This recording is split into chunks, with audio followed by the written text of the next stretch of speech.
Hello दोस्तों, कैसे हो? आपका स्वागत है त्रिपाण स्टडी सेंटर में। आज जो हम करने जा रहे हैं क्लास 12 एनआईएस बोर्ड का चैप्टर नंबर 21। ये चैप्टर जो है reproduction and population of control है। ये चैप्टर अत्यंत महत्वपूर्ण उन सभी बच्चों के लिए है जिनका जो सिलेबस है रिप्रोडक्शन एंड पॉपुलेशन कंट्रोल है, क्योंकि इसमें जो है 10th क्लास के बच्चों के लिए बहुत कुछ है, तो वो सारे बच्चे देखें जिनको ये ज़रूरत है। दोस्तों, ये चैप्टर सिर्फ एनआईएस बोर्ड के लिए नहीं है। ये सीबीएसई के बच्चे हों, जिनके एनसीईआरटी हो या यूपी बोर्ड हो या बिहार बोर्ड हो, कोई भी बोर्ड हो, ये कई मानने में जो है सिलेबस बहुत ही इंपॉर्टेंट है, टॉपिक बहुत इंपॉर्टेंट है। इसमें हम गैमेट, सेक्सुअल रिप्रोडक्शन, ठीक है, फर्टिलाइजेशन, कैसे जो कहते हैं स्पॉन्ज, इंसेक्ट, ह्यूमन, सबके बारे में हम डिस्कस करेंगे, इनके रिप्रोडक्टिव सिस्टम के बारे में डिस्कस करेंगे। तो ये चैप्टर बहुत ही इंपॉर्टेंट होने वाला है सभी बच्चों के लिए, ठीक है। लेकिन चैप्टर स्टार्ट करने से पहले एक बात जो मैं हमेशा कहता हूँ, जिसको आपको सोचना भी चाहिए, विचार भी करना चाहिए और अमल भी करना चाहिए, वो ये है, जब भी वीडियो देखिए पूरा देखिए, क्योंकि अधूरा जानकारी सदैव खतरनाक होता है। साथ में एक इंपॉर्टेंट बात ये भी रहता है, अगर आप पहली बार वीडियो देख रहे हो तो लाइक शेयर सब्सक्राइब करना मत भूलना। देखिए दोस्तों, लाइक कीजिएगा तो बनाने वाले का जो है प्रोत्साहन बढ़ता है और आपके लिए अच्छा से अच्छा करने की कोशिश करता है, ठीक है। सब्सक्राइब करना आपके हित में है। इसका कारण ये है कि अगर आप सब्सक्राइब करके रखोगे तभी जो है मेरा वीडियो का नोटिफिकेशन मिलेगा। और आपको पता है कि मैं हर क्लास का जो है सब्जेक्ट डालता ही रहता हूँ समय समय पे। तो अगर सब्सक्राइब करके नहीं रखिएगा तो शायद उस वीडियो से आप अनभिज्ञ रह जाइएगा, यानी वो आपको प्राप्त नहीं होगा और आप उसका नॉलेज नहीं ले पाइएगा। साथ में जो अगर आप शेयर करते हो तो शेयर करना एक जग कल्याण के समान माना जाता है। इससे ये होता है कि मान लीजिए कोई जो है बच्चा जो है मेरी वीडियो को उसकी ज़रूरत थी और आपके थ्रू वो वीडियो उसके पास पहुंचा है, तो वो सदैव ही आपका धन्यवादी रहेगा और सदैव ही आपका जो है शुक्रिया अदा करेगा कि तुम्हारे कारण मुझे जो है वीडियो प्राप्त हुआ। तो दोस्तों, आपको पता ही होगा कि त्रिपाण स्टडी सेंटर सिर्फ एक क्लास के लिए ही अग्रसर नहीं है, ये कई क्लासों के लिए अग्रसर है। जैसे 8th 9th 10th 11th 12th CBSE के सारे चैप्टरों को कवर करेगा समय के साथ। प्लस जो है एनआईएस बोर्ड का 10th+2 को भी कवर करता है, सभी सब्जेक्टों का। प्लस जो है बीए पंजाब यूनिवर्सिटी का जो है फर्स्ट सेमेस्टर से लेकर 6th सेमेस्टर तक 8 सब्जेक्टों को कवर करता है। प्लस जो है एमए के जो है बच्चे ऑन डिमांड जो मुझे करते हैं कमेंट, उनके लिए भी त्रिपाण स्टडी सेंटर जो है अग्रसर है। देखिए दोस्तों, त्रिपाण स्टडी सेंटर इतना बड़ा है, विस्तृत है, तो आपको अभी जो है लाइक शेयर सब्सक्राइब कीजिए और अपने दोस्तों के साथ बांटिए, ठीक है। तो भूलिए मत, ये करना आपका फर्ज है और मेरा कार्य करना है, आपको टॉपिक लेके चलना है। देखिए आज देखते हैं हमारा आज टॉपिक क्या है। Here few words, a term of remember. There is population problem and control. There is the most important topic here: population problems and control. There is a understand the control of population. You have some words or remember. First of all, the human population, the sum total of human beings on the earth. It's a human population. And second word, remember that is a demography. Demography, there is scientific and statistically study of human population. It's a deal with the population growth. It's a composition, age, sex, and ratio, and it's a distribution in a space. And next is a population density. Population density is also important. The number of individual per square kilometer comes to at the any given time. And next is a birth rate, is a natality. Birth rate is the most important. The number of lives births per 1,000 individual of population per year. It is called to the birth rate. And death rate is a mortality. There are number of death per 1,000 individually of the population and per years. There next is a population growth rate. The difference between the birth rate and the death rate here. And next is census.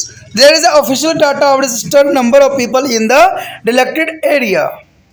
देखिए दोस्तों, यहाँ पर जो है जनसंख्या समस्याओं तथा नियंत्रण जो हमारा टॉपिक आया है, बहुत इंपॉर्टेंट टॉपिक है। ये टॉपिक कई मानने में इंपॉर्टेंट है कई क्लास के बच्चों के लिए भी, क्योंकि जनसंख्या कंट्रोल हर जगह इंपॉर्टेंट रहता है। लेकिन जनसंख्या कंट्रोल पढ़ने से पहले आपको कुछ शब्द, कुछ वर्ड को आपको समझना पड़ेगा जो आपको काम आ सकता है, जो कन्फ्यूज़न आपको नहीं देगा। तो जैसे कि पहला वर्ड होता है मानव जनसंख्या। क्या होती है? तो पृथ्वी पर मनुष्य की कुल संख्या को मानव जनसंख्या कहते हैं। और जनसांख्यिकी क्या कहते हैं? यानी मानव जनसंख्या का वैज्ञानिक तथा सांख्यिकी अध्ययन इस जनसंख्या वृद्धि और इसकी संगठना व इसका साथ विशेष पर विवरण होती है। यानी इन सब बातों को जो है यहाँ पर प्रशिक्षण की जाती है जनसांख्यिकी में। तो ये सारी वर्ड जो है काफ़ी इंपॉर्टेंट रहता है जब आप इस चैप्टर जनसंख्या समस्याओं तथा नियंत्रण के विषय में पढ़ोगे। साथ में कुछ शब्द और भी है जैसे जनसंख्या घनत्व यानी पॉपुलेशन डेंसिटी। कहते हैं किसी दिए गए समय में प्रति वर्ग किलोमीटर में विद्वान मनुष्यों की जो है संख्या कितनी होती है उसे जनसंख्या घनत्व कहते हैं। उसके पश्चात है जन्म दर यानी नेटिलिटी। देखिए जनसंख्या के 1000 व्यक्तियों में प्रति वर्ष जन्म लेने वाले जीवित शिशुओं की संख्या को जो है नॉमिनलिटी कहते हैं, जन्म दर से रिप्रेजेंट किया जाता है। उसके पश्चात है मृत्यु दर यानी मोर्टेलिटी। देखिए मृत्यु दर यही आता है कि जनसंख्या के 1000 ठीक है व्यक्तियों में प्रति वर्ष मरने वाले व्यक्तियों की संख्या को हम मोर्टेलिटी कहते हैं। उसके पश्चात जनसंख्या वृद्धि दर। देखिए जन्म दर व मृत्यु दर का अंतर उसे हम जनसंख्या वृद्धि दर कहते हैं, यानी दोनों में क्या अंतर है। उसके बाद है जनगणना। जनगणना जो होती है एक निश्चित क्षेत्र में पंजीकृत लोगों की संख्या को अधिकार आंकड़े होते हैं जो कि 10 साल में एक बार होती है जनगणना। तो ये काफ़ी इंपॉर्टेंट यहाँ पर शब्द रखते हैं। अब चलिए देखते हैं सबसे पहले भारत में जनसंख्या वृद्धि किस प्रकार हुई है। There is the next topic is population growth in India. Did you know that India is the second most populated country in the world, the next to the China. China is a number 1. India is comprised more than 50% of world's total population. There is a 50% of participation India population. The population of India was about 24 crore in years 1901. And 1901 is the 24 crore. Expect for the slightly fall in 1911 to 21 to the population of India has been to steadily increasing for the last 100 years. As per the census of 2001, as on 1st March 2001, the population in India was the one about 102.7 crores is approximately. This is an alarming rate of rise in human population. In case of concern now is a 2014 to population of India is. There is a alarming stage for the Indian population. The sum is so there is a here the population of India is doing to last 100 years. There is a show that 1901 is a 23.8 crore and suddenly increasing, and then increasing is a 1951 is a 36.1 crore and suddenly increasing here. And the latest 2001 is recording 102.7 crore. There is a obviously is a very big population increasing in India. तो अगर देखा जाए तो यह भारत में जनसंख्या वृद्धि जो है एक बहुत बड़ी चिंता का विषय बन गया है। देखिए जनसंख्या बढ़ना किसी देश के अर्थव्यवस्था के लिए भी खतरनाक होती है, क्योंकि जनसंख्या जैसे जैसे बढ़ती जाएगी वैसे वैसे आवास का क्षेत्र भी घटता जाएगा, कृषि के क्षेत्र भी बर्बाद होते चले जाएंगे।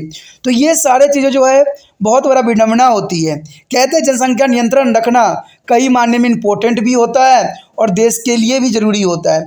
और देश के ज़रूरी की बात तो दूर की बात है, अगर आप अपने परिवार में अच्छे से बच्चे को पालन पोषण करना चाहते हो तो इसलिए भी जनसंख्या नियंत्रण होना अत्यंत महत्वपूर्ण है। मान लीजिए कि बच्चा अगर किसी के पास 5 बच्चे हैं तो उनको 5 बच्चों का पालन पोषण करना एक माता पिता के लिए बहुत ही मुश्किल टास्क होता है। लेकिन अगर वही 2 बच्चे हों तो कई मायने में आप उनको हर एक सुविधा हर एक सुख से जो है आप उसको दोगे।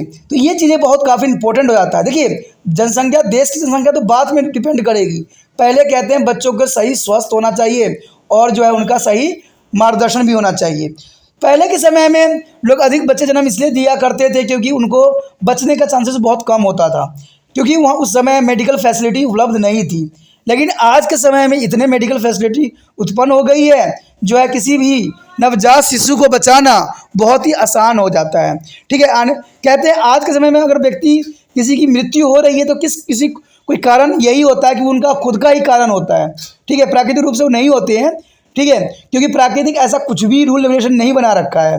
देखिए कोई बीमारी बंदा मरता है, एक्सीडेंट से मर रहा है, कोई बीमारी से मर रहा है जो कि उसकी अपनी गलतियों से हो रहा है। ठीक है, कई चीज़ों की वजह से ये आज के लिए खतरनाक सिद्ध हुआ है। तो यही बात है जनसंख्या बढ़ने की कि लोग जो है अभी शिक्षित नहीं हुए हैं अच्छे से। कहते हैं भारत बेशकली कहते हैं कि बहुत शिक्षित है, होता जा रहा है सब जगह जो है, यहाँ पर सभी जो है आजकल मंत्री भी शिक्षा पर जो ही राजनीति कर रहे हैं कि हमारा शिक्षा सबसे सर्वश्रेष्ठ है।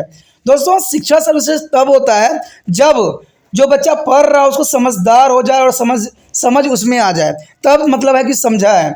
अगर आप देखिएगा कोई भी बच्चा कोई भी स्कूल से उठा लीजिए, देखना उसके कितना ज्ञान है ये आपके समक्ष ही होगा। या आपके घर में बच्चे पढ़ रहे होंगे, उनको देखना कि उनको क्या 10वीं क्लास में क्या वो स्वयं लेटर लिख पा रहे हैं।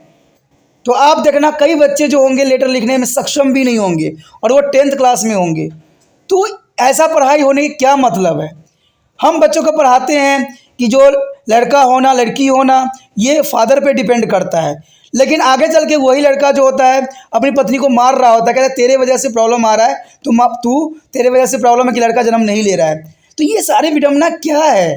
कहते हम पढ़े लिखे अनपढ़ हो चुके हैं, हमें सब ज्ञान है लेकिन फिर भी हम आंख बंद कर लिए हैं, वही शुतुरमुर्ग की तरह कि जो दुश्मन हमारे पीछे पड़ा हुआ है और हमने आंख बंद कर लिया है कि शायद वो हमें नहीं देखा, लेकिन पता नहीं कि उनको समझ नहीं है कि शिकार तो आ ही रहा है उनको झपटने के लिए।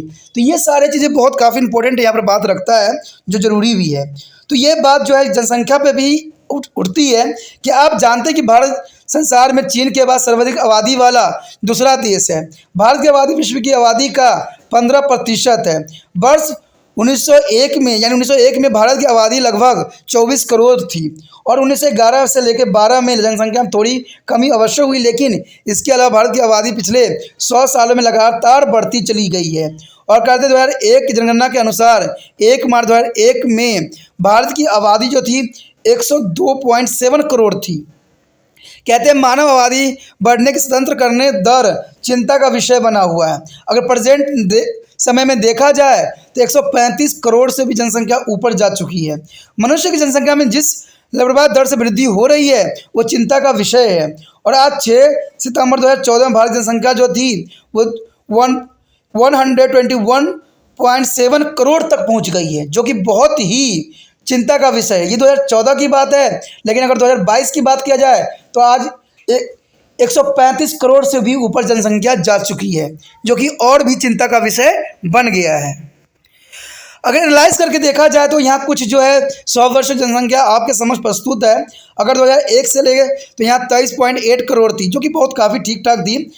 1961 में भी जनसंख्या थोड़ी मोड़ी बढ़ी, इतना काफ़ी प्रोग्रेस नहीं किया, लेकिन सबसे अधिक विस्फोटक वृद्धि जो हुई वो हुई 2001 से 2011 के बीच में। अगर आप देख सकते हो कि 2011 में और 1 में कितने विस्फोट हो चुके हैं, और कहते 2014 में तो कुछ हद तक थोड़ा ही बढ़ी, लेकिन 2001 से लेकर 2011 में काफ़ी जनसंख्या बढ़ी। और अगर आप देखा जाए 2014 से लेकर 2022 तक तो ये जनसंख्या और भी खतरनाक हो चुकी है और डरा रही है। Our next topic is factor responsible for a population expansion of India. There is a most important factor here. First is advancement in agriculture. Advancement is mainly a factor that agriculture.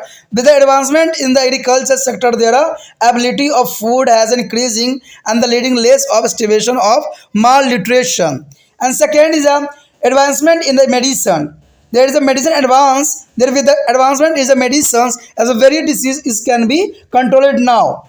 This has lead to the increasing of lifespan, and thus more and more people live longer, and the reach the reproductive age they produce more children. And third is a most important factor here, a religious and social custom. That is the most important factor for the Indian people. Because of the prevailing social custom and belief, the many people do not accept family planning measuring, leading to rise of population. And there is a most important factor here, industrialization. The advancement in the industrialization helps the better storage and distribution of food, more employment and opportunity, and more properties. The also is a factor here is illiteracy. Literacy is a sizable number of our population of educated, and yet a large potential is still illiterate. They are not aware of the functioning of the reproductive system and hence to the consequence of overpopulation. And is the second last is economical reason. The children, instead of attending school, go to the work and increasing the income of the family. There is a most important factor here, and desire for the male child. There is an important factor for the educated and uneducated person. Their desire for the male child. Even after some acknowledges the general equality, because of participation is the many families, their male child is considered to be estimate for their continuing the name of the family.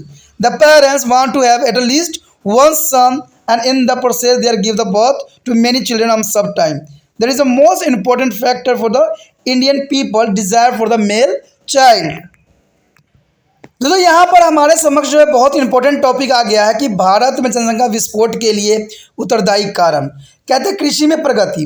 कृषि क्षेत्र में प्रगति से भोजन उपलब्धता बढ़ी है, जिसके फल से भूखमरी व कुपोषण कम हुआ है। तो ये काफ़ी इंपॉर्टेंट भी है, लेकिन चिंता का विषय भी बना दिया। देखिए, भोजन की उपलब्धता बढ़ी है, ये तो अच्छी बात है, लेकिन साथ में जनसंख्या भी बढ़ी है, तो ये भी बहुत ही प्रॉब्लम का विषय है। क्योंकि अगर हम प्रगति में लाते हैं एग्रीकल्चर को, यानी इसको हम काफ़ी एडवांस यूज़ करते हैं टेक्निक का, तो बेशक कृषि में जो है वृद्धि होगी, लेकिन जनसंख्या वृद्धि होना देश के कल्याण के लिए सही नहीं है। क्योंकि देखिए दोस्तों, हर चीज़ हर जगह सुटेबल नहीं होता है।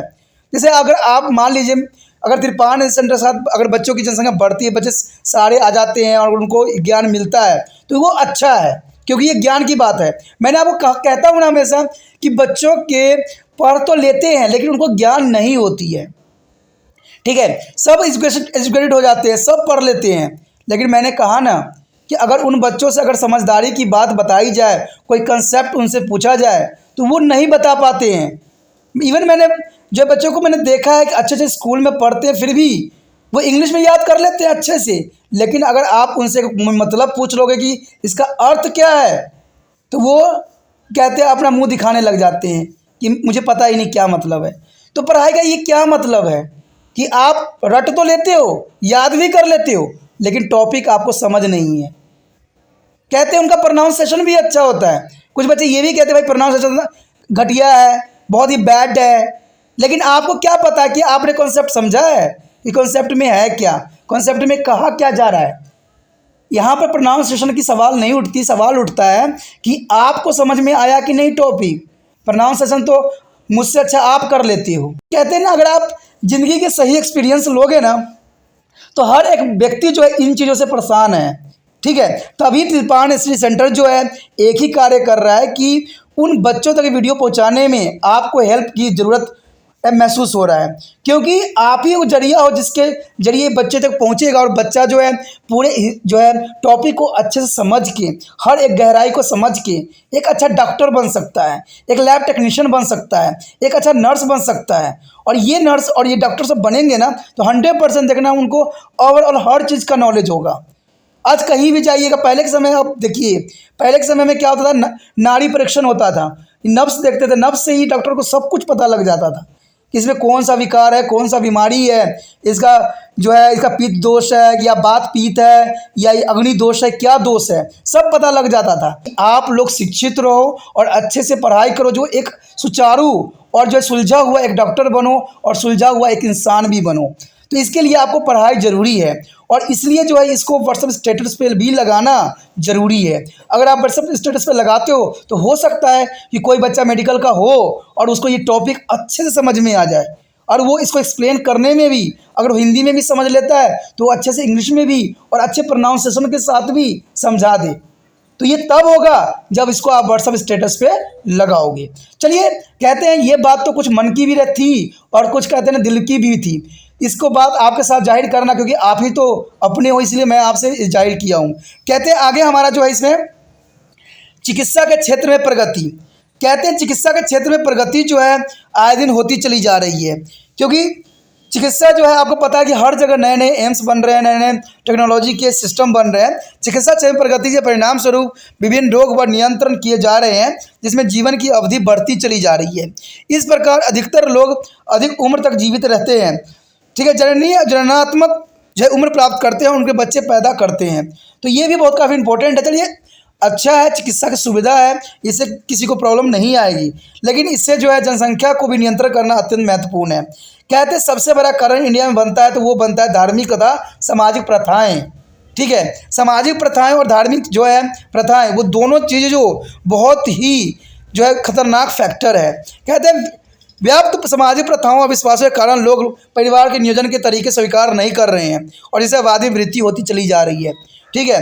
कहते हैं उसके बाद औद्योगिकरण, इसके पश्चात औद्योगिकरण में प्रगति से खाद्य से बेहतर भंडारण एवं वितरण में सहायता मिलती है, जिससे अधिक रोजगार और प्रसन्नता प्राप्त हो रही है, जिसकी वजह से औद्योगिकरण की वजह से जनसंख्या निरंतर बढ़ती ही जा रही है। उसके पश्चात अगला जो है निरक्षरता यानी लिटरेसी। देखिए दोस्तों, निरक्षरता जो होती है यानी अनपढ़ता बहुत बड़ी जो है कलंक है। हालांकि हमारी आबादी का एक बड़ा भाग साक्षर है, लेकिन फिर भी आबादी का बहुत बड़ा भाग अभी तक निरक्षर है। इसे इस बात की जानकारी नहीं कि जनतंत्र किस प्रकार कार्य करते हैं, जिसके परिणाम स्वरूप जनसंख्या में तेजी से वृद्धि होती चली जा रही है। अगर मैंने कहा ना, अगर आप भी ये टॉपिक अच्छे से पूरा समझ लेते हो, ये पूरा चैप्टर समझ लेते हो, तो आपको भी समझ में आ जाएगा कि वो कौन सा फैक्टर है जिससे जो है अप्राकृतिक रूप में गर्भ निरोध के रूप में कार्य कर सकती हो। लेकिन ये टॉपिक अच्छे समझोगे तब समझ में आएगा, क्योंकि मैंने बहुत जगह इस बात पे डिस्कस भी किया है कि प्राकृतिक मेथड भी है जिससे हम जो है जनसंख्या कंट्रोल कर सकते हैं। ठीक है। उसके बाद है आर्थिक कारण। बच्चे स्कूल जाने की अपेक्षा परिवार की आय बढ़ाने के लिए काम पर लगा दिए जाते हैं। बच्चे कहीं भी पढ़ने चले जाते हैं, ठीक है, पढ़ते हैं, माँ बाप जो है उनको काम पे ही लगा देना पसंद करते हैं। कभी ये काम कर लो, कभी वो कर लो, फिर इसमें बच्चे शिक्षित कहाँ हो पाएंगे? वो तो बेचारे काम में ही लगे रहेंगे। दो अक्षर भी पढ़ेंगे तो उसको उनको समझ ही नहीं आएगा, क्योंकि वो उनका जो है अधिकतर माइंड जो है फोकस किस पे है? काम पे है। तो पढ़ेंगे कि खाक। तो ये भी बात जो है आर्थिक कारण भी सबसे बड़ा समस्या बन के खड़ी होती है। और भारत में सबसे बड़ा कारण तो है लड़कों और लड़कियों में भेदभाव। ठीक है। और लड़कों की चाहत, आज कहीं भी चले जाओ लड़कों की चाहत है। लेकिन अगर जानवरों में देखा जाए, अगर देखिए गाय का ही बछड़ा होता है तो लोग उसको खुला छोड़ देते हैं आज के समय में, और इंसान का बच्चा हो, वो भी लड़का हो, तो फटाक से उसको पकड़ लेते हैं, गोद में रख लेते हैं। ये कैसी विडंबना आ चुकी है इंसानों में। कहते हैं लड़के लड़कियों की समानता व इतना जोर दिए जाने के बावजूद भी कई परिवार में आज भी वंश का नाम बढ़ाने के लिए लड़का आवश्यक समझा जाता है। माता पिता को कम से कम एक पुत्र अवश्य चाहिए, और पुत्र की चाहत में कभी कभी बहुत से शिशु जन्म उत्पन्न हो जाते हैं। Problems posed by the increasing of population. There is a most important topic here. The problem posed in increasing population are two types. Is a problem posed to a large family, and secondly is a problem posed to the country. There is a main two factor here. The first is problem for a large family. A large family have many children suffer many problems, such as the first is poor health of the mother. There is a poor health of mother because of the frequently pregnancy. The mother may be suffer from a ill health. There is a most important factor of today. Poor housing. The more family members need a more space. The family may be not be able to afford to the good, clean and specific house. The next is economical pressure. The large family will be need a more resource, leading to the immense of economic pressure on the parents and children, affecting the quality of life. There is a mostly economic pressure here. The poor health, the family member may be not be get enough food, leading to the malnutrition and deficiency disease. They will be require constant of medical support. And also because of medical facility being expensive, it may be not be possible to the provide to the everyone a quality of medical support. And the last is the improper of education. Improper of education here. The proper educationally facility from a children may be not be affordable. There is a improper proper education is the most important factor here. And the next is the problem posed to be country. A high population growth has a several environmental implications like overcrowding, decreasing of per capita income, depletion of the foods, land, fuel, consumer resource, such as the problem are listed below. The first is a urbanization and environment degradation. Due to increasing of population, the farmland in the rural area can no longer support additional people. There is a large number of people immigrate to the urban area with the hope of finding jobs and a better life. This is a lead to increase the urban population, And the growth is urban population stress the urban environment by increasing a number of quarter settlement and the slum with no proper sanitation of facility, and thus the causing of air, water, and soil pollution beyond to the permissible limit. And second, B is increasing the population and transportation. The increase of population required to the corresponding increasing in the means of transport. Increase in the number of automobiles as a consequence of enormous is a growth of population as a increase the population load. The air pollution, water pollution, and soil waste pollution are the main factor of increase of population. And the increase of population and education. There is education is the most important for the economic and social upliftment. And through the literacy rate is growing as well, still have a very large number of literate in country. The increasing of population further add up to the problem of providing education to all and increase the population, agricultural development, and environmental degradation. In order to meet the food requirement of ever increasing population of country, new agriculture techniques has been to adopted, and some these have to prove they are to the determinantal of environment. The other factor is increasing population and food requirement. The increasing population will need more food. For, for this purpose, new agricultural land has to be created, and so forest has been to cut down for cultivation. Due to the deforestation and excessive erosion and natural hazard, such as flood are frequently land began to degrade and the wasteland is increasing. The increasing use of fertilizer and pesticides to be a boost agricultural productivity has immense advice to the effect on the land and water resource of our country. Agricultural land has been to the extensive or polluted due to the pollution from a fertilizer and pesticide. There is a most important factor here, and increasing population and water. There is increasing population and the water. There is the ability of water is limited. The increasing population need to more water for drinking, bathing, washing, etc. There is a ability of water is become a scarces. The increasing population and depletion of the mineral resource. There is a most important factor here. Our mineral resources are limited once finished. There cannot be replenished. They are not renewable. The more population means the more requirement of minerals, leading to the fast depletion of the mineral resource. The increasing population or depletion of the mineral resource is the most important factor here. And increasing population and depleting energy source. Energy is needed for their almost all our day-to-day activity, and whether to the cooking, transportations, factories, or at home. Presently, we are largely dependent on the fossil fuel such as coal and petroleum for energy. At the current rate of consumption, our fossil fuel reserves will be excluded on the short time. देखिए दोस्तों, यहाँ पर जो है बढ़ती आबादी के कारण उत्पन्न समस्याएं, कहते हैं जैसे जैसे जनसंख्या बढ़ेगी वैसे वैसे बहुत सी समस्याओं का सामना करना पड़ सकता है। कहते हैं ये सरकार को समस्या नहीं रहेगी, ये आम व्यक्तियों की समस्या रहेगी। ठीक है, क्योंकि आम व्यक्ति ही इन जनसंख्याओं को जो है झेलेगी। कहते हैं बढ़ती आबादी उत्पन्न होने वाली समस्याएं दो प्रकार की होती है। एक बड़े परिवार के लिए समस्या, ये परिवार के लिए समस्या किस प्रकार खड़ी करती है, और एक देश के लिए समस्या उत्पन्न करती है। देखिए परिवार के लिए समस्या में क्या आएगा, एक बड़े परिवार में जिसमें कई बच्चे होते हैं कई सब समस्या उत्पन्न होती है। तो पहला तो यही आता है, माँ का बुरा स्वास्थ्य पड़ जाता है, क्योंकि आपको पता है कि लगातार गर्भवती होने के कारण माँ के स्वास्थ्य में गिरावट आती है, क्योंकि माँ को भी जो है कुछ रेस्ट की आवश्यकता होती है। कहते हैं एक बच्चे के बाद दूसरे बच्चों में कम से कम 3 या 4 साल की गैप होना चाहिए, यानी मैक्सिमम देखा गया तो 5 साल तो होना ही चाहिए।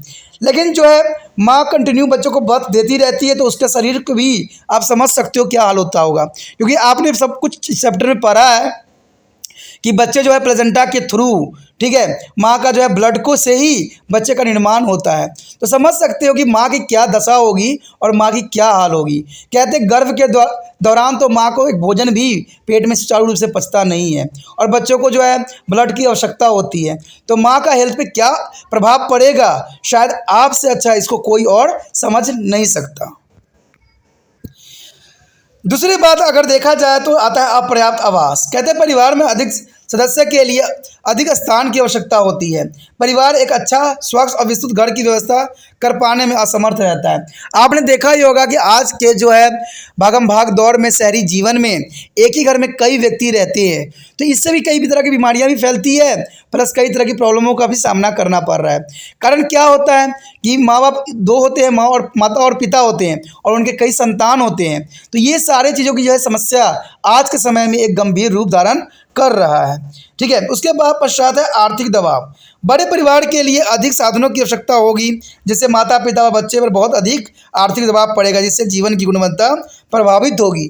यानी व्यक्ति जो है प्रॉपर माता पिता जो है बच्चों को पूरी तरह से चीज़ों उपलब्ध कराने में सक्षम न हो पाए।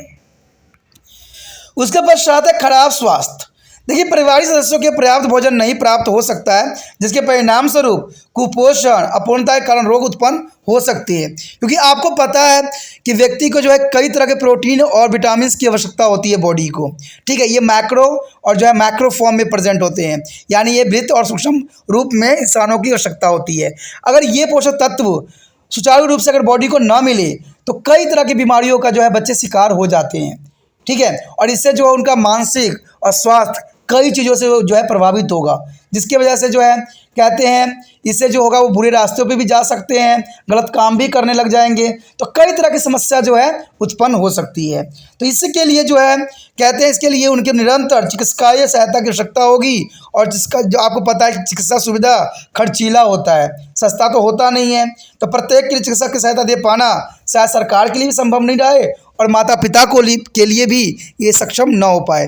तो इसलिए जो है कई मायने में जनसंख्या अधिक होना भी एक चिंता का विषय होता है। इस सरकार का तो है ही है, प्लस जो घर में निवास करने वाले माता पिता के लिए भी जो है आगे प्रॉब्लम क्रिएट करती है। तो इसलिए जो है जनसंख्या नियंत्रण कर रखना अब कई मायने में बहुत ही इम्पोर्टेंट है। देखिए, ये तो बड़े परिवार की समस्या थी। अब देश को क्या नुकसान होती है अधिक जनसंख्या से? देश के लिए समस्या जो है उच्च जनसंख्या वृद्धि के गंभीर पर्यावरणीय परिणाम होते हैं, जैसे भीड़ भाड़, प्रति व्यक्ति की आमदनी में कमी, खाद्य, जमीन, ईंधन, उपभोग साधनों की कमी, ऐसी बहुत समस्याएं हैं जिसके बारे में हम यहाँ चर्चा करेंगे। सबसे पहला तो कारण यही आता है कि शहरीकरण तथा पर्यावरणीय निम्नीकरण या निम्न। बढ़ती आबादी के कारण जो है ग्रामीण क्षेत्र में उपलब्ध कृषि भूमि अतिरिक्त लोगों का भरण पोषण नहीं कर पाती है, और इसलिए रोजगार और बेहतर जीवन की आशा से भारी जनसंख्या में लोग शहरों की ओर भाग रहे हैं। इससे शहरी आबादी बढ़ती चली जा रही है। तो कारण तो ये भी है दोस्तों कि अगर देखिए शहरी तथा पर्यावरण निम्नीकरण के कारण होता है। गाँव में कहते हैं कि सुविधाएँ कम है, इसलिए लोग जो है शहरों की तरफ जो है पलायन कर रहे हैं, माइग्रेट हो रहे हैं, जिसकी वजह से शहर की जनसंख्या बढ़ती चली जा रही है और गांव की संख्या जो है कमती होती चली जा रही है। तो अगर गांव में व्यक्ति रहेगा नहीं, आज कोई भी गांव में चले जाओगे तो वहाँ जो है वृद्ध लोग ही आपको नज़र आएंगे, ठीक है, या औरतें ही नज़र आएगी। यहाँ पर जितने भी व्यक्ति हैं जो कि पुरुष हैं वो कमाने के लिए बाहर विदेश या शहरों में निवास कर रहे हैं, और वो क्या करते हैं एक ही क्वार्टर्स में बहुत सारे लोग मिलके रहते हैं। तो ये सारे कारण जो है बढ़ती आबादी के कारण ही ये सारे प्रॉब्लम बढ़ती चली जा रही है। कहते हैं शहरी आबादी में वृद्धि के परिणाम स्वरूप शहरी पर्यावरण पर दबाव पड़ रहा है, तंग आवासें हैं, वृद्धि होने से झुग्गियाँ, झोपड़ियाँ, स्लम की संख्या बढ़ती चली जा रही है। कहते हैं अगर भारत में देखोगे कोई भी शहर में चले जाओ आपको स्लम एरिया ज़रूर दिख जाएगी। ठीक है, ये बहुत बड़ी विडंबना है, और ये स्लम एरिया तो होती ही होती है, प्लस इनके स्वास्थ्य, सेहत और घर की जो व्यवस्था होती है बहुत ही बुरी होती है, जिसके बारे में आप पढ़े भी होगे और जाने भी होगे, जिसमें जो है पर्याप्त स्वास्थ्य सुविधाएं नहीं होती है, जिससे वायु, जल और मृदा प्रदूषित उचित जो है सीमा से काफ़ी अधिक हो जाती है। तो कहते हैं सरकार हर बात करना जानती है, हर बात सोचना जानती है, लेकिन जो वहाँ वायु दूषित है और जल दूषित है उस पर कोई कदम नहीं उठाया जा रहा है। तो कहते हैं अगर व्यक्ति इतने समय अवधि तक उसी जल को पिएगी, अगर वही जल का जो है उपयोग करेगी और वही ऑक्सीजन में सांस लेगी, तो क्या उनके सेहत पे असर पड़ेगा? शायद इसका जो है जो परिणाम फ्यूचर में देखने को आपको स्वयं ही मिल जाएगा। तो ये सब स्लम एरिया के वजह से ही होती है, और अस्वस्थ वातावरण के कारण ही ये उत्पन्न होती है। कहते हैं बढ़ती आबादी व परिवहन। देखिए आबादी में वृद्धि के साथ साथ जो है परिवहन के साधनों में वृद्धि आवश्यक हो जाती है, क्योंकि आपको पता है अगर आप अकेले थे, स्वयं थे, तो आप एक गाड़ी से भी काम चला लोगे, लेकिन अगर आपके बच्चे बड़े हो गए तो उनके लिए भी गाड़ी खरीदना पड़ेगा। तो ये परिवहन जो है बढ़ती चली जाती है। आबादी में असाधारण वृद्धि के परिणाम स्वरूप मोटर वाहनों में वृद्धि के कारण वायु प्रदूषण, जल प्रदूषण और ठोस अपशिष्ट प्रदूषण में काफ़ी वृद्धि हो गई है। ठीक है, आजकल व्यक्ति देखते हो कि घर के कचरे जो होते हैं, बहुत सारे सदस्य रहते हैं, कई अमाउंट में कचरे निकलते हैं और इसको रोड पे ही फेंक के आ जाते हैं, जो कि साधारण बात है। आप चलते फिरते रास्तों में देख सकते हो कि कूड़े और कचरे के ढेर तो आपको ऐसे ही नज़र आ जाएंगे, चाहे वो बड़े से बड़े शहर क्यों ना हो, हर जगह आपको नज़र आएंगे। बढ़ती आबादी व शिक्षा, कहते हैं आर्थिक व सामाजिक उन्नति के लिए शिक्षा सर्वाधिक महत्वपूर्ण है। यद्यपि साक्षरता दर में वृद्धि हो रही है, तब उधर देश में बहुत अधिक संख्या में निरक्षर लोग हैं। बढ़ती आबादी के कारण सभी को शिक्षा प्रदान किए जाने से और अधिक समस्या उत्पन्न हो जा रही है। देखिए, सभी को शिक्षा प्रदान किए जाने में कि हो ही नहीं रहा, कहते शिक्षा प्राप्त कैसे होगा। अगर आप एक क्लास में बच्चों को देखोगे आज के समय में, तो 100 बच्चे एक क्लास में भरे पड़े होते हैं, चाहे वो सरकारी हो चाहे प्राइवेट हो, हर जगह यही व्यवस्था है। 40 बच्चे के लिए एक अगर मैडम आ रही है पढ़ाने के लिए, तो आप ही थोड़ा विचार कीजिए कि 40 बच्चों को जो मैडम है 45 मिनट के पीरियड में कि कैसे सारे बच्चों को देख लेगी, कैसे सारे बच्चों को एनालाइज कर पाएगी। और सरकारी स्कूल में तो इससे भी बहुत बुरा विडंबना है, वहाँ पर तो एक क्लास में कम से कम 100 बच्चे भरे हुए रहते हैं। तो आप सोचिए कि इन बच्चों की जो है कैसे मनोदशा बढ़ेगी और कैसे ये शिक्षित होंगे। क्या टीचर सभी बच्चों पर ध्यान दे पाएगी? जैसे 10 बच्चों से कुछ सुनेगी, जो है टाइम की घंटी बज जाएगी, पीरियड ख़त्म, बच्चे आज़ाद। किसने याद किया, कौन ने याद किया, किसने समझा टॉपिक, मैडम को भी आजकल पता नहीं होता, टीचरों को भी पता नहीं होता कि भाई बच्चे ने क्या याद किया है। तो क्या होगा? आजकल हमें आए दिन देखने को मिलता है कि शिक्षा के स्तर भी बदलते जा रहे हैं, कभी कुछ बदल रहा है, कभी कुछ बदल रहा है। इन बदलते हुई स्थिति में बच्चे खुद को भी नहीं संभाल पा रहे हैं कि हमें क्या करना है, क्या नहीं करना है। कई अच्छे से टॉपिक भी थे, उनको काट के हटा दिया गया है, बहुत छोटा सिलेबस कर दिया है। सिलेबस छोटा होने का मतलब यही होता है कि आज के समय में जो बच्चे पढ़ रहे हैं उनका माइंड जो है बहुत ही कमज़ोर हो गया है। अब कमज़ोर नहीं तो क्या कहोगे? पहले के समय में यही बात जब हम लोग पढ़ा करते थे तो सारे सिलेबस हुआ करता था, हम लोग भी तो उसी प्रकार से मेहनत किया करते थे, लेकिन आज सिलेबस घट गया है। क्या है कारण? कहते हैं जब बच्चा कमज़ोर हो जाता है ना, तो माता पिता उस पर जो है भार देना बंद कर देते हैं, वजन कम कर देते हैं। तो यही हुआ कारण ना कि आज जो है इनको शिक्षित कम कर रहे हैं, इनको प्रोत्साहित कर रहे हैं कि आप पढ़ो नहीं। तभी तो देखते हो कि आजकल इतनी प्रॉब्लम हो रही है, इतनी समस्याएं उत्पन्न हो रही है, फिर भी कुछ भी नहीं हो रहा है। तो ये सारे बढ़ती आबादी और शिक्षा का स्तर जो है गिरने का भी कारण हो सकता है। बढ़ती आबादी और खाद्य आवश्यकता है, कहते हैं बढ़ती आबादी के लिए अधिक खाद्य की आवश्यकता होती है। इसके लिए नई कृषि निर्माण की आवश्यकता होगी, अंतर कृषि के लिए जंगल काटे जाने की आवश्यकता होगी, वन उन्मूलन होगा, डिफोरेस्टेशन के कारण, अधिक सिंचाई के कारण प्राकृतिक आपदाएं जैसे बाढ़ की बरामदा वृद्धि होती रहेगी और भूमि का निरंतर बंजर भूमि में बढ़ोतरी होती रहेगी और कृषि उत्पादन को भी बढ़ाने की आवश्यकता पड़ जाएगी। तो ये सारे कारण जो है इन्हीं चीज़ों का फैक्टर बन रही है। अगर देखा जाए तो आज के समय में उर्वरक और कीटनाशक के बढ़ते प्रयोग के कारण कहते हैं संसाधन में बहुत ही नुकसान हुआ है। आप क्या सोचते होंगे कि जो हम कीटनाशक जो है पौधों को देते हैं अपना वृद्धि करने के लिए, फसलों के अच्छे उत्पादन के लिए, तो क्या आप तक वो नहीं पहुंचता होगा? ऐसा नहीं है। जो भी आप कीटनाशक का उपयोग करते हो या खादों का उपयोग खेतों में करते हो, वो रिटर्न होकर आपके ही शरीर में आता है। अब सोचने वाला बात होगा कि कैसे आएगा, आपका प्रश्न यही होगा कैसे आएगा। देखिए दोस्तों, पौधे जो है इन चीज़ों को ऑब्जॉर्व नहीं करती है। जब आप कोई पेस्टिसाइड डालते हो या खाद डालते हो तो उसको धरती ऑब्जॉर्व कर लेती है और ये धरती ऑब्जॉर्व करके कहाँ पहुँचेगी? ग्राउंड वाटर में। कोई भी पानी है ना, कहीं से भी आ रहा है, चाहे कहीं के भी पीते होगे, सब ग्राउंड वाटर ही होते हैं। ठीक है, उसको आप निकालते हो और उसको पीते हो। ये तो एकमात्र माध्यम है। अगर दूसरी तरफ हम देखा जाए कि मान लीजिए कि वही फसल में आपने कीटनाशक का डाला है, अब 2 दिन के बाद उसका अंश खत्म हो गया, बेसिकली खत्म हो गया, लेकिन फिर भी जो है वो थी, कीटनाशक था उसके ऊपर, आपने घास काट के लाए, जानवरों को खिला दिया। जानवर खिलाने के क्या हुआ? आप जानवर के दूध पीते हो, गाय भैंस के दूध पीते हो, तो अब उनके दूध में भी तो चला गया ये, वो भी आपने पिया तो आपके ही बॉडी में आया। चलिए ये भी मार्ग को छोड़ दीजिए। मान लीजिए आप फल तोड़ के लाते हो, ठीक है, आपने फल को निचोड़ के धोया, अच्छे से धोया, लेकिन दोस्तों कहीं ना कहीं उसका अंश जरूर रहा होगा उसमें, और वही सब्जी आप बना रहे हो, वही अनाजों का उपयोग कर रहे हो और वही चीज़ खा रहे हो। तो समझ गए ना, आपने तो खाद दिया है उत्पादन बढ़ाने में, लेकिन वही चीज़ आपको नुकसान पहुंचा रहा है। तो हो गया ना, इसका विपरीत प्रभाव पड़ता है। कृषि भूमि उर्वरक और कीटनाशक के अधिक प्रयोग के कारण कृषि भूमि बड़े पैमाने पर प्रदूषित हो रही है। तो प्रदूषित तो होगी। बढ़ती आबादी व जल, जल की उपलब्धता सीमित है। बढ़ती आबादी को पेयजल, नहाने व सफाई के लिए जल की आवश्यकता में वृद्धि हुई है और इस प्रकार जल दुर्लभ होता जा रहा है। कहते हैं जल ही जीवन है, लेकिन जल तो दुर्लभ हो गया है। आज अच्छा जल कहाँ है?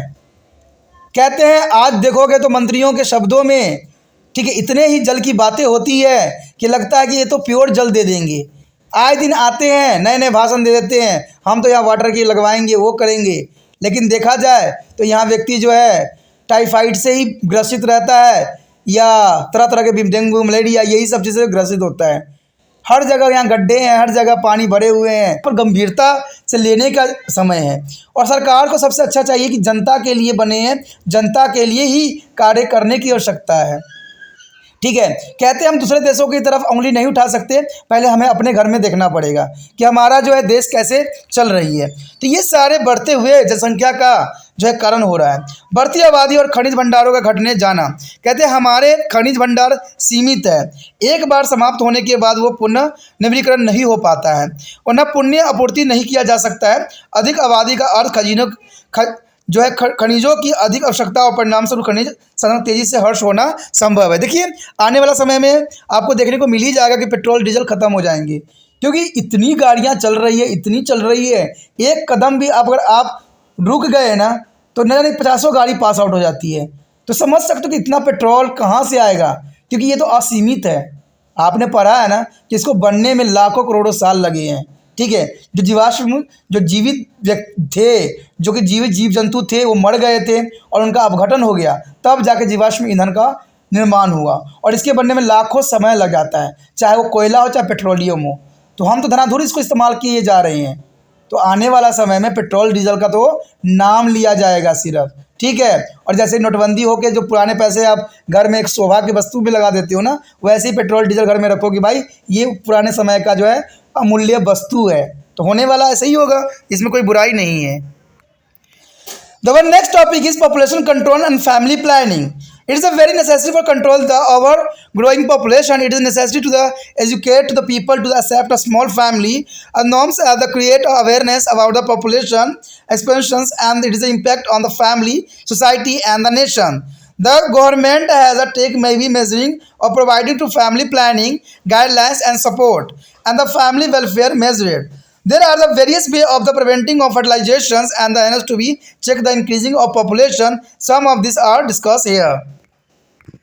The first is education. The education is the most effective method for the control of population is to impact of education to be a message about the consequence of population expansion and make them to the aware of various way of fertility control. The education helps to make a people aware and advantage of a small family and disadvantage of a large family.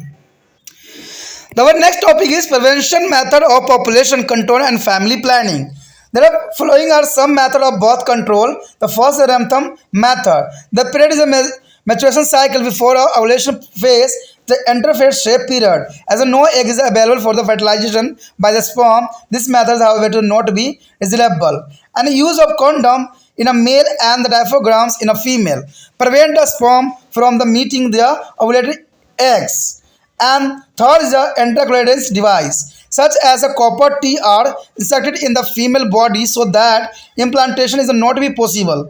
This matter required to advise to the help from the medical doctor. And then next is the oral contraceptive pill, or the tablet which have to be a take up per direction from a medically practitioner, and this pill is interfere with the accumulation and the turn or prevent of fertilization. And there are fifth is a vasectomy and tracheotomy. Tracheotomies are the surgical method in a male and was difference through which is the sperm travel of the epithemis is the electrolyte try to the surgery and prevent the sperm from going out of the body. This method is temporary and can be reversed. There are surgeon of required. For permanently is preventing of fertilization, there was reference is cut and open end of the illiterate of tie to the thread. Androstocomy is a fertilization of a woman cutting to fallopian tubes and the illiterate there is thus them some ability X cannot pass down to fertilization. And in case a preventive of measuring fail or if there are factors are found to be detect, the factors may be have to be avoided. The last adoption of the medical determination of pregnancy and means MTP. It is remove the unwanted factors from to mother body. However, it is advised to away or seek professionally medical help to MTP. देखिए दोस्तों, यह जनसंख्या नियंत्रण और परिवार नियोजन के विषय में है। कहते हैं अत्यधिक बढ़ती आबादी को नियंत्रण करना बहुत ही आवश्यक है। लोगों को छोटा परिवार मानदंड और अपनाने के लिए शिक्षित करना आवश्यक है। साथ ही लोगों में जनसंख्या विस्फोट व उसका परिवार कहते हैं समाज और राष्ट्र पर प्रभाव के बारे में जागरूक करना भी बहुत जरूरी होता है। सरकार ने परिवार नियोजन मार्गदर्शन सहायता व परिवार कल्याण के अनेक उपाय भी किए हैं। कहते हैं निषेचन को जो रोकने और इस प्रकार जनसंख्या में वृद्धि पर नियंत्रण करने के अनेक तरीके हैं। इसमें कुछ का वर्णन हम यहाँ पढ़ेंगे। सबसे पहले शिक्षा आता है। देखिए दोस्तों, शिक्षा क्या है? शिक्षा बहुत बड़ी सवाल उठता है कि शिक्षा है क्या? क्या वो बच्चे शिक्षित हैं जिनको सब कुछ तो समझ है, रट लेते हैं, पास भी आते हैं, अच्छे मार्क्स भी ले लेते हैं, लेकिन उनको जो है टॉपिक का समझ ही नहीं है? क्या वो व्यक्ति शिक्षित है? क्या जो बच्चे प्रोनाउंसिएशन के पीछे पड़े हुए हैं, जिनको प्रोनाउंसिएशन नहीं कर पा रहे हैं, क्या वो शिक्षित हैं? बेशक उनको प्रोनाउंसिएशन आता ना हो, लेकिन उनको समझ पूरा टॉपिक का है, क्या वो शिक्षित है? दोस्तों, कहा जाए तो सिंपल जो है शिक्षित का अर्थ यही होता है कि जो व्यक्ति को सारे कंसेप्ट समझ में आ जाए और वो लिख सके, यही शिक्षा है। तभी तो आपको पता कि त्रिपाण स्टडी सेंटर जो है उन बच्चों के हेल्प के लिए ये जो है बनाया है चैनल, जो बच्चों को अधिक समझ नहीं आ पा रहा है। क्योंकि वो स्कूल में जाते हैं, टीचर जो है उनको डिमोटिवेट कर देते हैं कि आप हिंदी मीडियम से थे, आपको नहीं आएगा, आप जो इस मेडिकल को छोड़ दो, आप आर्ट्स में एडमिशन ले लो, क्योंकि आप में सक्षम नहीं है वो। दोस्तों, ऐसा नहीं होता है। कहते हैं किसी के कह देने से कोई बड़ा नहीं बनता है। मेरा विचार ये होता है कि बच्चे को अगर सही मार्गदर्शन हो और बच्चों को सही कंसेप्ट समझाया जाए तो बच्चा ज़रूर अच्छा से अच्छा बन ले जाएगा। कहते हैं हमारा देश हिंदी भाषी देश है, ठीक है, ये अंग्रेजी तो सिर्फ अंग्रेज़ों की देन है, लेकिन कहते हैं हमारा देखिएगा तो अगर प्रधानमंत्री जी भी हैं, वो भी जो है हिंदी में भाषण दे रहे हैं, तो हमें अपना लैंग्वेज को आगे बढ़ाना है, तो इनको हिंदी में क्यों नहीं समझाया जा सकता? तो इसलिए त्रिपाण स्टडी सेंटर जो है आपको इंग्लिश के साथ हिंदी में भी पूरी अच्छी तरह समझाया जा रहा है, क्योंकि इससे क्या होगा, सारे बच्चों को पूरे कंसेप्ट समझ में आएगा और वो अच्छे से समझ जाएंगे। जब समझ जाएंगे तो लिखना उनके लिए बहुत बड़ी बात नहीं रह जाएगी। तो इसीलिए जो है त्रिपाण सेंटर ये चाहता है कि ये वीडियो हर एक बच्चे तक पहुँचे जिनको ये वीडियो की ज़रूरत है। तो इसके लिए मैं जितना हो सकता है यहाँ से प्रयास करता हूँ, लेकिन आपको भी प्रयास करने की ज़रूरत है। कहते एक व्यक्ति कुछ भी नहीं कर सकता, तो मैं अकेला क्या कर सकता हूँ? मैं तो इतना कर सकता हूँ कि आपके लिए अच्छा से अच्छा कार्य कर सकता हूँ, लेकिन आपका उद्देश्य होना चाहिए कि ये वीडियो दूसरे बच्चे तक पहुँचे। कैसे पहुँचे, इसके लिए आपको प्रयत्नशील होना है। क्योंकि देखिए दोस्तों, सिर्फ देख लेना और देख के एग्जिट हो जाना ये कहीं की समझदारी नहीं है। कहते हैं समझदार व्यक्ति वही होते हैं जो कि अगर अच्छा है तो उसको आगे बढ़ाने में भी उसका हेल्प करते हैं।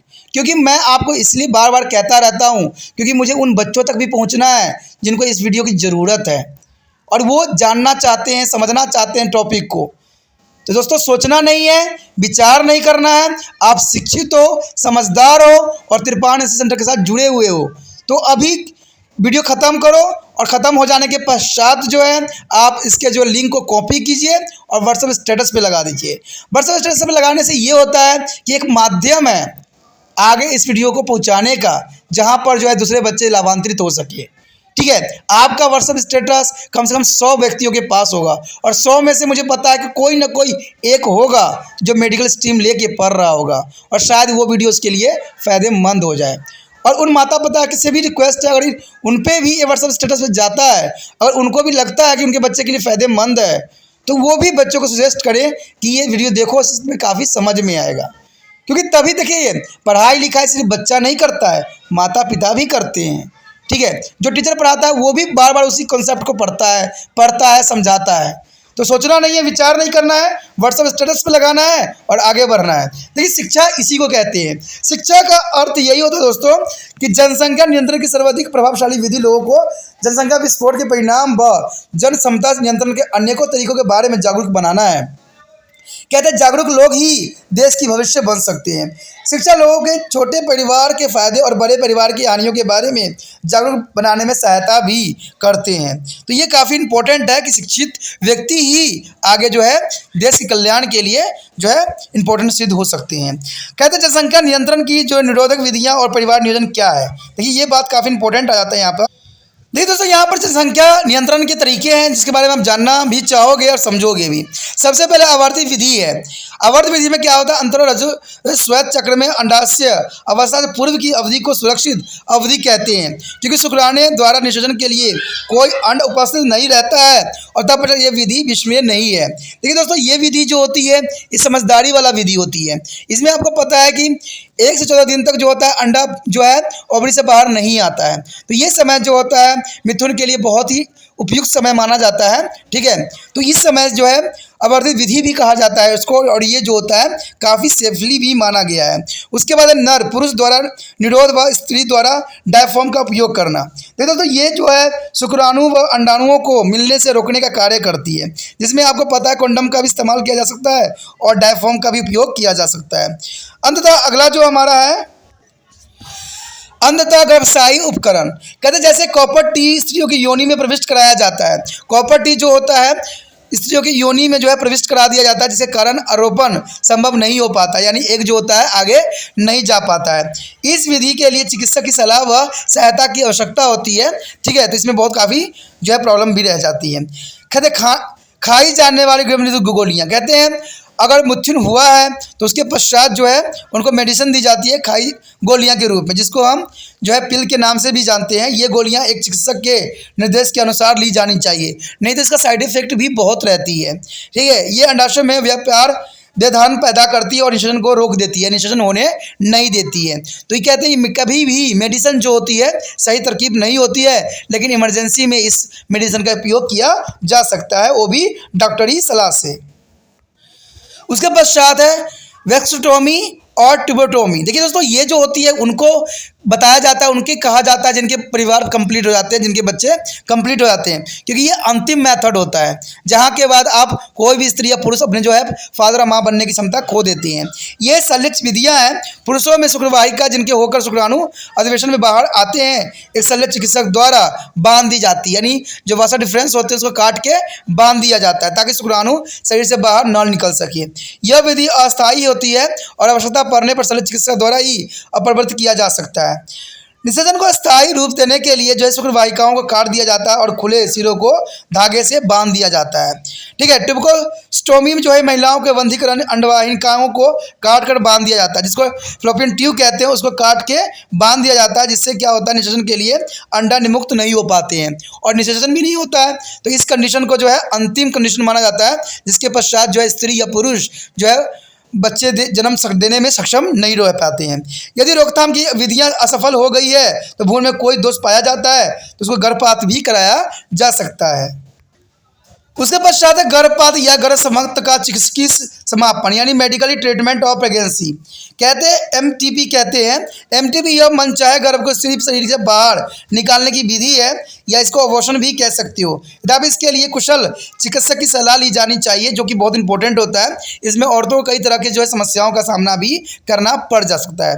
तो इसी के साथ जो है हमारा ये चैप्टर खत्म हो गया। चैप्टर बहुत ही इंपॉर्टेंट, बहुत ही इंटरेस्टिंग और बहुत ही फायदेमंद है। ठीक है, तो इसलिए जो हो जितना हो सके इसको शेयर कीजिए, दूसरे बच्चों तक पहुंचाइए और आप भी सब्सक्राइब कर लीजिए, तभी जो है आपको फिजिक्स केमिस्ट्री का भी जो है वीडियो आपको प्राप्त होगा।